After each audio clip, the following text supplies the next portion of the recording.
সকলকে জয় যিশু। প্রিয় শ্রোতা বন্ধুরা, আশার বাণী বাইবেল অধ্যয়নে আপনাদেরকে আরেকটিবার স্বাগত জানাই। আজকের যে বাইবেলের অংশ সেটা মার্ক লিখিত সুসমাচার তার ৬ অধ্যায় ৪৫ থেকে ৫১ পদ, এবং আজকের যে শিরোনাম দেওয়া রয়েছে সেটা হলো ভয়ের মধ্যে আমাদের সাথে।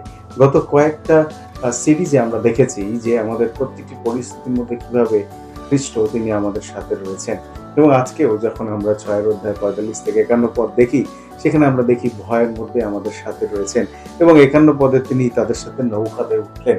এই ঘটনাটা আমাদেরকে একটু বিশেষ দিকে নিয়ে যায়। আমি আপনাদেরকে বলতে চাই, আপনারা কি মৌমাছিকে ভয় পান? আপনারা কি সেই ট্রেনে উঠতে ভয় পান? আপনারা কি উচ্চতায় নিচের দিকে দেখতে ভয় পান? বয়সের কারণে আজকে কি আপনাদের জীবনে ভয় গ্রাস করেছে? জীবনে কালকে কি হবে সেই বিষয় নিয়ে চিন্তিত? পারিবারিক যেকোনো পরিস্থিতির কারণে আমরা সবাই কিন্তু ভয় নিয়ে অনেকে রয়েছি যারা জীবনযাপন করি।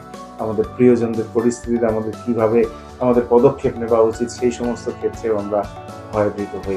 আজকের অংশে আমরা দেখতে পাই প্রভু যীশু খ্রিস্ট সেই আ আ লোকেদেরকে পরিতৃপ্ত করে খাওয়ানোর পরে তিনি শিষ্যদেরকে বললেন, "তোমরা আগে চলে যাও", এবং তারা নৌকো করে সমুদ্রের দিকে সে যাত্রা শুরু করলেন। এবং খ্রিস্ট যিশু তিনি পাহাড়ে উঠলেন, প্রার্থনা করলেন, এবং ঠিক পরক্ষণেই যখন শিষ্যরা সেই নৌকাতে ছিল, সেখানে এক পরিস্থিতিতে তারা যখন দেখলো যে কেউ আসছে সামনে, তাদের মনে হলো, এবং সেই প্রেতাত্মা বা মন্দ আত্মা, ভূত, এবং তারা ভয় পেয়ে গেল। বাইবেলে লেখা রয়েছে তারা ভীত হয়েছিলেন। আমাদের জীবনেও যেকোনো পরিস্থিতি, যেকোনো অবস্থাতে আমাদের ভয় খুব সহজে গ্রাস করে। তো যীশু খ্রিস্ট বললেন, "ভয় পেও না, এই আমি, সাহস করো", এবং তারপরে তিনি সেই নৌকাতে উঠলেন। সৃষ্টিকর্তা যিনি সমস্ত কিছু সৃষ্টি করেছেন, যার ক্ষমতায় সমুদ্র এবং সেই বাতাস ধমক মানে, আরেকটিবার আমি আপনাকে বলছি, আপনার আমার জীবনের যেকোনো পরিস্থিতি ভয়ের কারণেই হোক না কেন, সেই পরিস্থিতিতেও খ্রিস্ট যিশু তিনি আমাদেরকে সাহস দিয়ে থাকেন, এবং তিনি আমাদের সাথে রয়েছেন।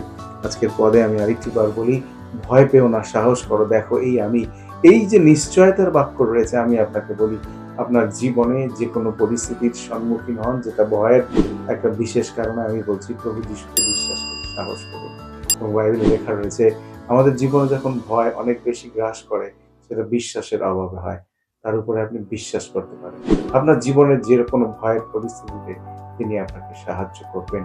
তাই আজকে যখন আপনি প্রার্থনা করবেন, তখন এইভাবে প্রার্থনা করুন, "প্রভু, তুমি আমার জীবন থেকে ভয় দূর করো, যেন আমি তোমার উপরে সাহসের সাথে বিশ্বাস করি"।